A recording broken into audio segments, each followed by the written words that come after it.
Good evening. We'll call our meeting to order. Roll call, please, Renata. Evans. Here. McEvers. Here. Coogan. Here. Adams. Here.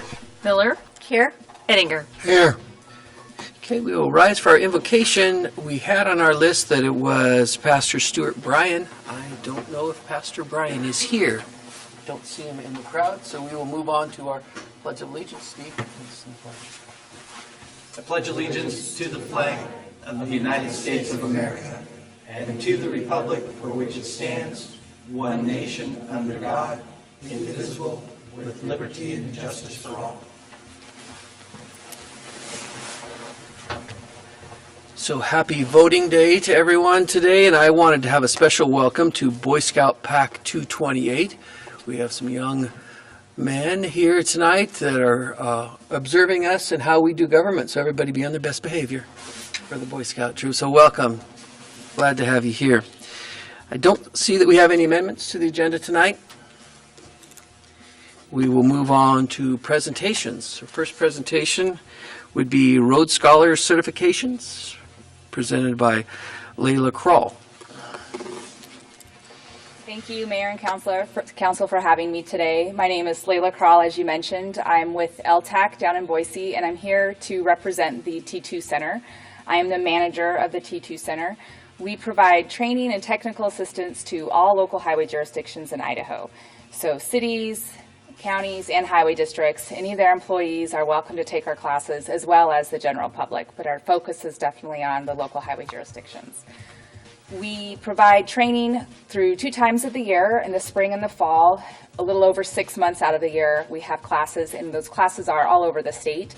So all the way up here in North Idaho and even farther than here, down in the Boise area, obviously, and all the way east to Teton County and south down to the Preston area. So classes all over the state, trying to reach as many of the jurisdictions as possible.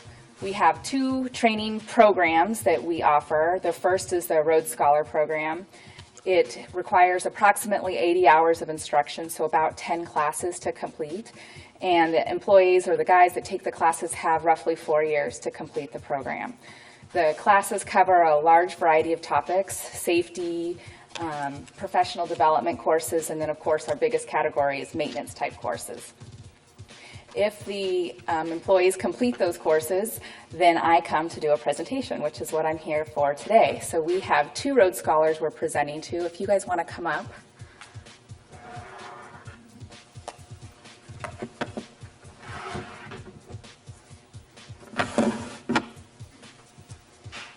So these guys have, again, completed that Rhodes Scholar program over the 80 hours of instruction. And I failed to mention earlier, a lot of the classes have an exam, and it requires an 80% to pass. So we want to make sure that we're not just teaching to people who aren't paying attention, but they're actually coming, learning the material, and taking it back to the jurisdiction, to the city. The goal is for the work to come back to you guys as higher efficiency on the road crews, better work, and for everyone to be doing the right things, the right practices, etc. So as I mentioned, I come to do their presentations in person. First, we'll start with Robert Royce.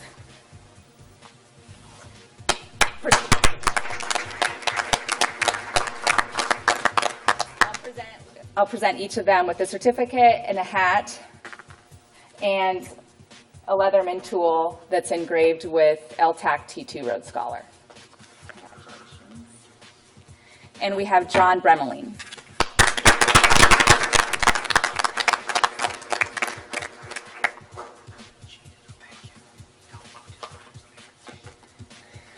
So again, 80 hours to get to that step. We then have a second step of the program, the Roadmaster program. It's another 80 hours of classroom and field instruction. At that point, a lot of the classes have a second day, which is some field work. And again, most of the classes have an exam with an 80% to pass. The classes also have built on the material they've learned in that first step. So a lot of the classes also have a prerequisite at that point to take the class for the Roadmaster. When an employee completes the Roadmaster, I too come to make the presentation in person to the council, and I'm presented with an award. So if you want to come up, Mike.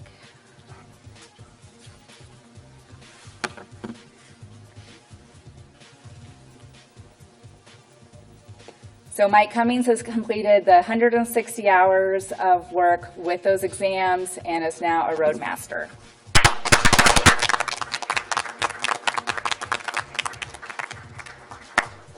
And with his certificate, we present a Carhartt jacket that states LTAC T2 Roadmaster. Wow.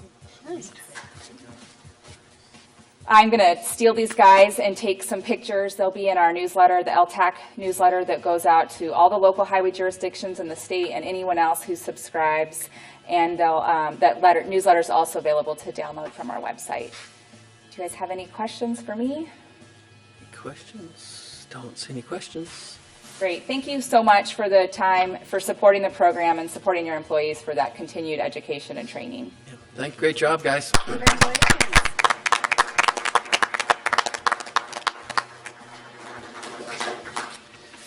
So we will move on. The next presentation we have is Healthy Choice Program. Firefighter Dylan Clark and Captain Steve Jones.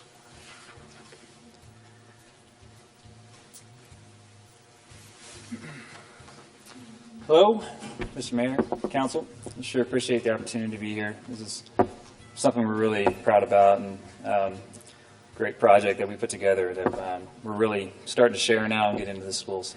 So my name is Firefighter Dylan Clark, Steve Jones. This is Ed DeCarr. He's with the Coeur d'Alene School District, and this is Shelley Johnson. She's with the University of Idaho Extension. She doesn't want me to tell you, but without her, this whole project doesn't happen. So months ago during a Let's Move meeting, because City of Coeur d'Alene has adopted the Let's Move initiative, which is a great thing, meeting Shelley and meeting Ed, a lot of brainstorming happened, and the idea was concocted to create this really cool recipe book that we wanted to share and utilize the position that me and Steve especially have as, we view ourselves as role models in the community, and we know the little kiddos look up to us, and we want to take advantage of that opportunity to show them the good, healthy way to eat and to be fit and just be healthy and active. So put together the idea, and it continued to morph and continue to morph, and it's really been created to be something pretty awesome, something we're really proud of. Funded through SNAP funds, so School Supplemental Nutritional Assistance Program. Yeah, so there's a lot of kiddos in the school district, elementary kiddos that qualify for free and/or subsidized meals. So those funds are there to help provide, education and to provide, to help feed those kiddos. So we're just starting to implement them into the classrooms now. So we were at Atlas today and Bryan Elementary. We've hit 5 or 6 other schools, and we have about 4 more to go. We're actually going in every single classroom and giving a 3 to 5 minute presentation to every single elementary kiddo in the whole school district. There's 5,500 elementary kids in the whole school district, and we've purchased like 9,000 of these recipe books with the intent of giving them in the hands of every single kiddo and trying to really get them to be excited about it, to bring it home to mom and dad. A lot of these things the kiddos can make on their own, but also they need some help with mom and dad to help put them together. There's also calendars that we have purchased for every single classroom in the whole school district. There's also 300, I believe, that we have purchased that are for sale at our administrative office, the Coeur d'Alene Fire Administration. The Chamber of Commerce, I believe, has also volunteered to take some. And the intent is, for selling those calendars, we're hoping to sell them all. And all the proceeds that will be generated for that, our intent is to put it back into the school district, to purchase play equipment, things that help them be active and continue to set that right mentality of being fit and active. Recently, we've all taken photographs of ourselves with milk mustaches. Some of us have done the real thing, done like a mix of ice cream and milk to get the real thing. I believe Mayor Widmeyer, you had your son earlier today. Yep. So it's going to be a great marketing campaign, essentially. We're trying to get kiddos to continue to make good choices and see the difference between chocolate milk and skim milk. And there's a better choice that can be made there. And if we can continue to utilize our opportunity to be role models, and we're going to have posters of ourselves in the cafeterias, and it should be a pretty cool thing. So we're excited about it. It's been a really fun project, and we're happy to fill you in. I'll turn to Shelley now, who can fill you in more on some of the more detailed stuff. Yeah, thank you all for allowing us to come tonight.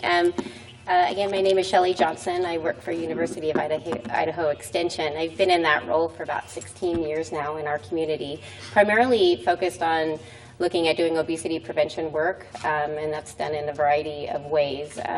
A lot of my work is targeted at youth, and as Dylan had mentioned, for a very long time I've overseen what are called SNAP Ed funds, which is Supplemental Nutrition Assistance Program funds, which is basically your food stamp dollar.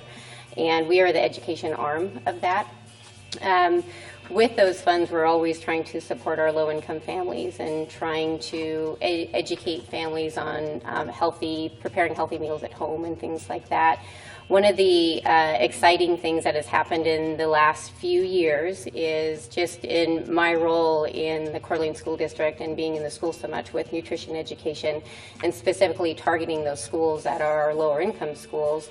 I have seen being in the cafeteria, I'm so pleased with what's being offered in our Coeur d'Alene School District, what kids are being offered for lunch. And that is because of Ed DeCar. He, as our food service director for District 271, he's done a phenomenal job in getting in more fresh produce into our schools, changing our menu items back to scratch cooking, looking at reformulating some of their recipes so they're whole grain. And in my work as a professor for U of I feel it's my role to help spread that word and get that word out to families in our community so that people are excited about our school lunch program. And when I was approached from Steve and Dylan last summer to help them with this project, I just saw a really neat opportunity to bring us all together and partner and use our fire department gentlemen as role models for our youth and to help promote the work that Ed's been doing in our district and to really get kiddos excited about being not only fit but being healthy as well. Ed last year had traveled back to Cornell University, and the Coeur d'Alene School District is part of what's called the Smarter Lunchroom Movement, and we have been helping Ed evaluate all of our cafeterias in the district, looking at ways that we can offer nutrition education as kids go through the lunch line. And so as Dylan mentioned, we will be promoting white milk this coming month and getting them pictured with milk mustaches to promote white milk because it's just a little bit healthier than the chocolate without the added sugars. And then as the months roll out, we'll be targeting our veggies, our fruits, our whole grains as well. As I, again, look at the meals that are being offered, even being at our schools here in the last few weeks, I'm just overwhelmed with what's being offered. The other day, for fresh veggies, kiddos were offered sweet potatoes, jicama, grape tomatoes, pea pods, beets, cauliflower, and broccoli, all as a fresh choice during school lunch. Oh, and cucumbers as well. And I know with my kiddos being in the school district, I'm very, very pleased to have them eat our school lunch and to be able to promote that and to use our fire department gentlemen to help promote those healthy behaviors. It'll be a pretty exciting year for us in our school district. So, Ed, do you want to chat a little bit? Yeah, what we did in September is we bought fresh corn and we had the kids husk it and then we served it the next day. So everybody got to do that. In the month of October, we did fresh carrots with the tops on it. Some of the kids have not seen carrots with the tops on it, so that was pretty exciting. And so now we're going to follow up with the milk. And we're going to be able to do that and bring the fire department in and have people like you as yourself and our administration, teachers and lunch ladies, and everybody's going to be involved in this project. So, and we're going to continue out throughout the school year. So. And this just goes back to another step more towards improving our Let's Move Coeur d'Alene. So, thank you. Any questions?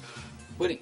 Steve, I got to ask Mr. Jones there. Yes, sir. I remember firefighters, we always ate spaghetti. What is all this fancy, clean food? Do you guys still eat spaghetti?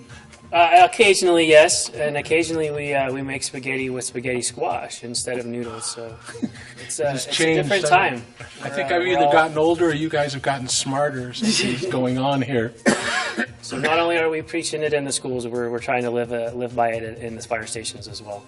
And it says here that Jake Beaker really likes Brussels sprouts, really. Who's that? Jake likes Jake, Brussels I guess. sprouts. That's what he wrote in there. So Yeah. yeah. Nobody told him, right? what he wrote. Yeah, what he wrote. One of the other fun things that we did with the recipe books and the calendars was each of the 12 firefighters that had recipes did a little bio on themselves, and we tried to make it fun so the kids would have fun with it as well. So we kind of talked about some of our favorite exercises, some of our favorite superheroes, favorite cartoons. That way we kind of we could relate a little bit more with the kids, with the youth.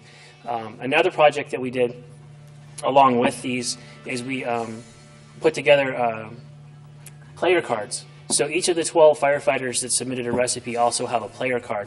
So while we're going around to the schools throughout the school year at lunchtime and recess, if we see a kiddo making a healthy snack choice or a healthy lunch choice, we can give them one of our player cards. So the goal for them is to try to get all 12 player cards, and they can do that either by making healthy choices if we see them doing exercises at lunchtime, or just kind of being a leader in their group, taking some more responsibility. This is pretty cool. You guys really stretched for this one, I think. You had some push over here. It's really cool to see it this way, especially for you guys, and especially Beaker and Brussels sprouts. Come on. I'll have to tell them that you want to Yeah. come over for dinner sometime. I want to learn how to eat Brussels sprouts, Thanks, you guys. Great job. Any other questions? Kiki had something. So just real quickly, if somebody didn't get these from school, where can they pick one of these up? If they The cookbooks were just for the kids in 271 for the elementary school kids. However, the calendars are exactly the same, only it just has the calendar in it. And so we do have some extra cookbooks that you could just contact us at the fire department or give Shelley or Ed a call, and we could get a couple more cookbooks out there. Those ones are for and you guys I've to got a whole bunch more. The grant dollars that we have, we were able to support 9,000 of them, and there's about 5,400 elementary age kiddos in our district. So we would like to help just get those out to other folks that are interested too, and just promote those healthy habits. Great. So, yeah. All right. Well, thank you very much. Thank you guys. Great job. Good night. I'm going to remember this next time I see them shopping, because Yeah. last time they were shopping, there was a lot of bacon in that cart. Bacon and spaghetti is what I remember. they wrap their Brussels sprouts in They it. wrapped up. That's good, actually. Mr. Mayor, I'd like to move for passage of Resolution 15061 in the consent calendar. We have a motion. Do we have a second? Second. Any further discussion on the consent calendar? Mr. Mayor, I would just like to say for our scouts who are here this evening that the consent calendar is a series of items which the City Council deems to be routine, and therefore we bundle them all up into a single motion and pass them all at once. These are common items like approving a purchase of some police cars, rejection of a bid for our towing provider, some contracts, setting some meeting dates, approving the minutes. These are just general items that we put into one group. We pass them all at once, as you will see in a second. Thank you. Steve? I might add, Councilman Gookin, that these items are also heard previously in our subcommittee meetings, in our General Services and Public Works subcommittee meetings prior to this. Thank you. So we have a motion and a second. Roll call, please. Evans? Yes. Adams? Yes. Ettinger? Yes. Miller? Yes. McEvers? Yes. Gookin? Yes. Motion carried. Now is the time for public comment. Anyone wishing to come to address the council would have 3 minutes to do so, to talk about any government, city business if they'd like. I don't see anyone rushing up there, so I'm assuming there isn't any tonight. Move on to announcements. Any member of the council have an announcement? Dan? Mr. Mayor, just wanted to talk to our street superintendent, Mr. Martin, before the meeting, and Leaf Fest is coming up, so if you live in a leafy part of town where there's trees, You can now put your leaves out on the streets. I know you've been doing it before now, but it's okay now. And that's going to start on the 16th. I heard they're going to start the annual leaf pickup. So get the leaves out on the street, make sure that they're pushed back a little bit from the curb, so in case water comes, water can get into the storm system. That is coming up. Okay. Anyone have anything else? All right, we'll move on to General Services. Council Bill number 15-1027, approving amendments to Municipal Code 8.36.100, littering, 8.36130, dumping, dropping, or depositing materials, and 9.44060, curfew penalties to make said violations infractions. Wes Somerton.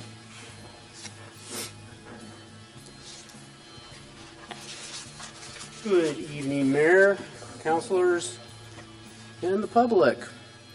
This is going to be a little bit longer of a staff report because we have some special folks in the audience. And I'll just kind of rehash what the staff report was.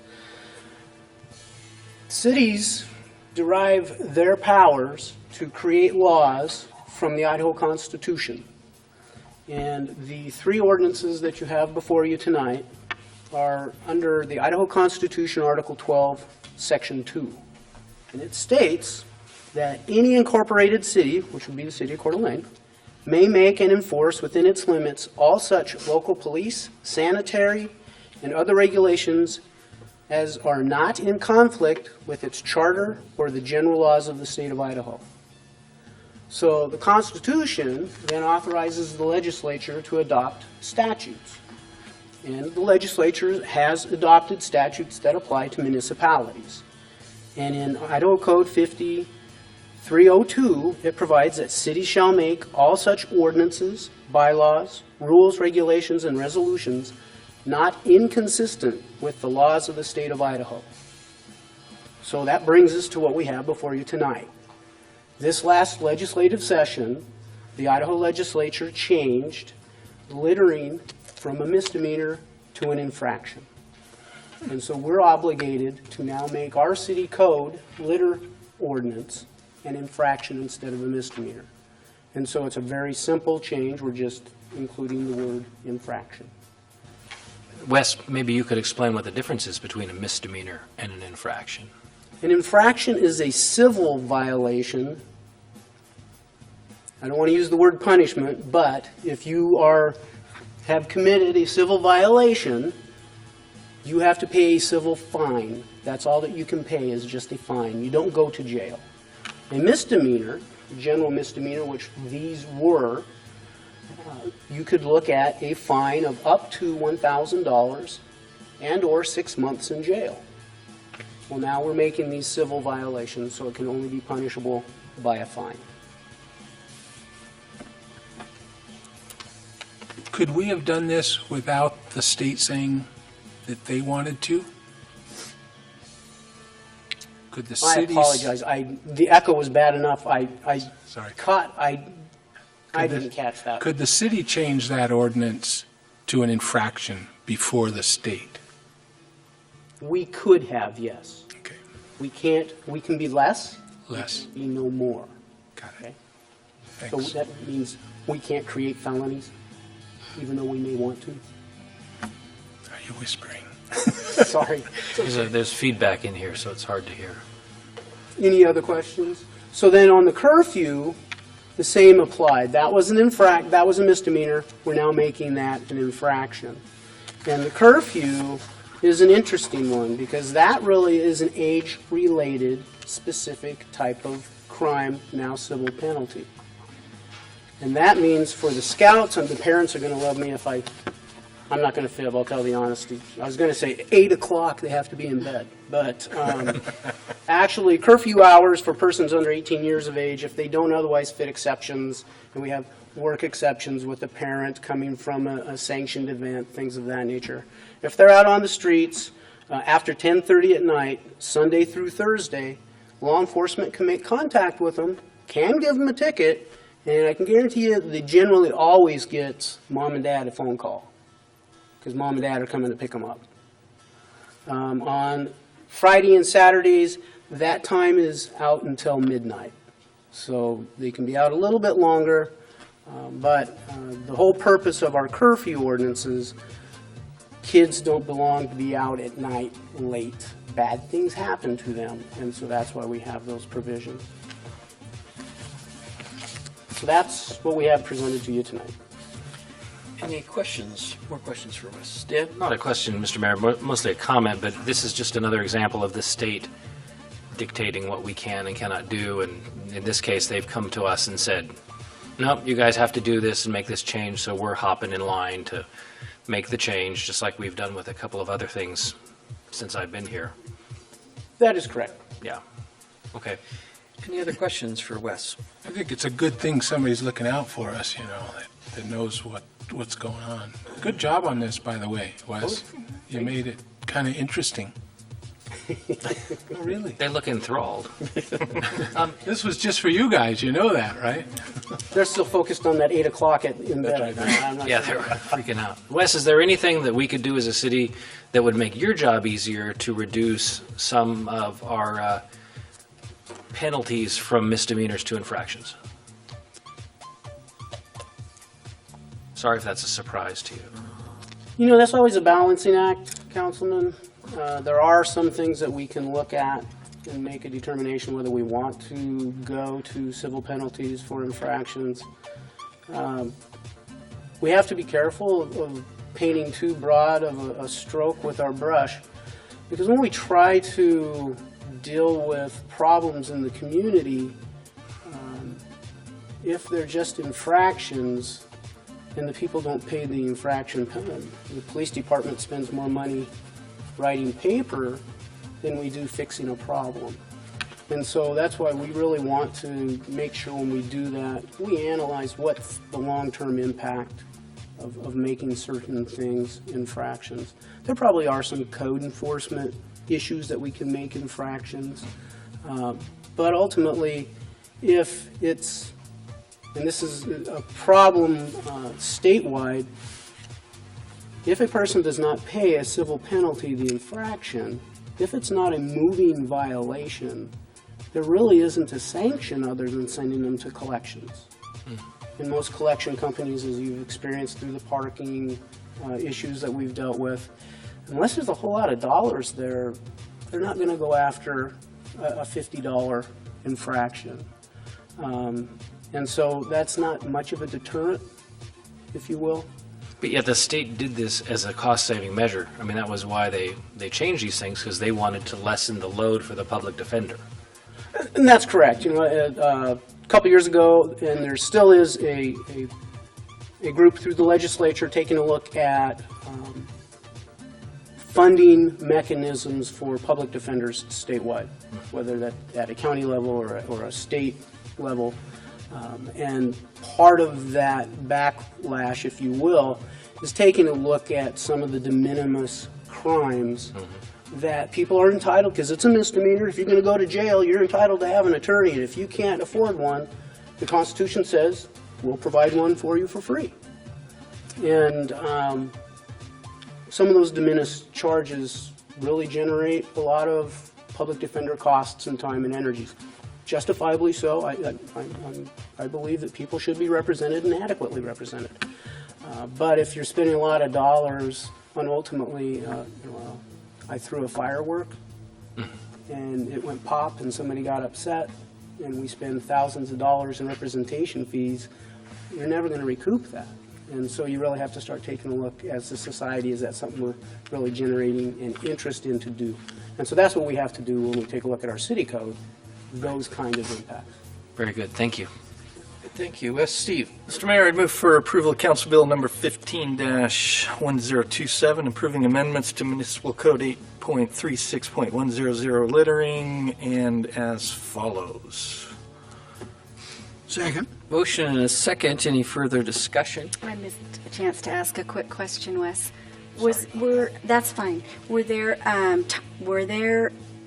interaction with the police department to review if there were any other misdemeanors along with these three that could have been reduced at this time? That's always an ongoing conversation. Okay. So the answer is yes and no. And it'll this keep was going. the one that really needed to be dealt with right away. Great. Thank you. Any further discussion? Renata, could you read the title, please?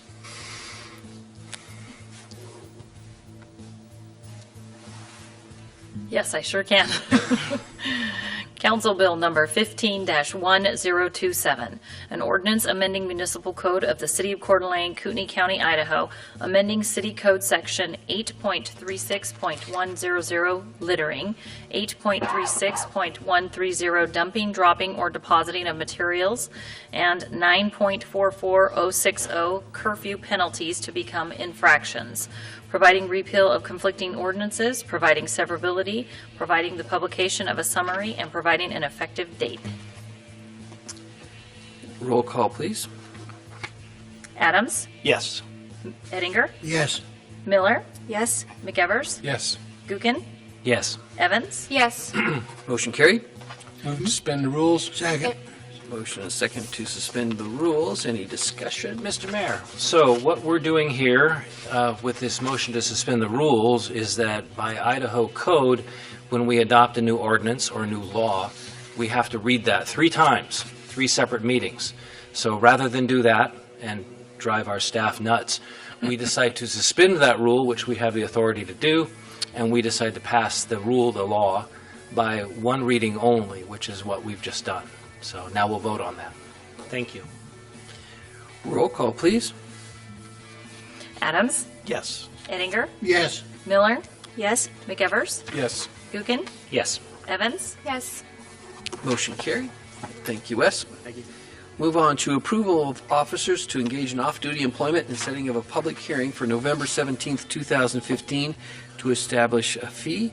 We have the staff report by Chief White. Good evening, Mayor and Council.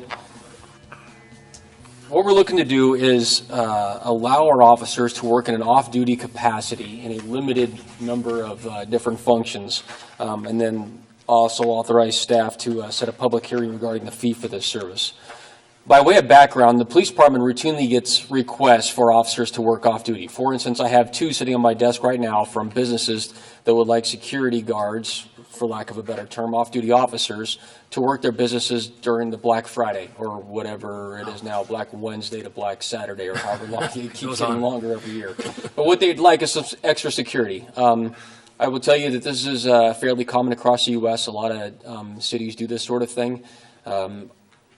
It makes good business sense as far as I'm concerned. The public gets to fulfill a need, and if we do it correctly, which is I'm pretty sure we're doing it correctly here, it's cost neutral to the city. What happens is a outside business, and I'm just going to throw business X decides they want a security or an officer to work security over Black Friday. They come into a city building. We're probably just going to handle this at our records department. They will say they need an officer for 4 hours on Friday. They would pay the fee that's later on established through our next public meeting, and then we would arrange for the officer to work off duty. The fee that's established is for a base rate for the officer, and on top of that we include the extra employee-related expenses for workman's comp and also for the Percy. So basically, it's cost neutral to the city. It doesn't cost the city anything. And that's it. In essence, that's it. That's the whole program. There's really 2 different ways to go about this. Number one is the way in which I just described, where the city works as kind of the middleman. That's a good thing for us because of 2 reasons. Number one, ICRIM supports that. That's the way that they would like it handled. And number 2, it allows me as police chief, my command staff, to have some control over it. That way we don't just have a entity decide that they want to hire their own officer without any oversight or rules or anything else that the police officers normally work under. That's the best way to handle it. The other way is for them just the individual entity to contract directly with the officer. Right now our personnel rules, our city policies, the police department policies don't allow that sort of thing. And I wouldn't support that either, by the way. And so in essence, that's it. That's the program. Kind of a long-winded way of explaining it, I suppose. Woody. Chief, so it doesn't mean somebody would take a shift off that you would have to fill with overtime for them to work an extra job? No, sir. And the policies that we have written that we're ready to implement, we'll go with the next piece of this. Number of things have to happen. Number one, the chief of police has to approve the off-duty job. Typically, it's only for security or traffic work. Number 2, it can't impact staffing in any way, shape, or form. Number 3, the off-duty work can't impact their ability to perform their regular functions, meaning they can't work an 8-hour off-duty shift and then immediately come on the streets and work a 10-hour and 40-minute patrol shift. Things like that. Or there's a lot of safeguards that are put in place to prevent the off-duty work from impacting their function as a regular police officer in any way. Thanks. Dan? Mr. Mayor, thank you. That was one of the questions I was going to ask. Chief, the other question is, what's our liability?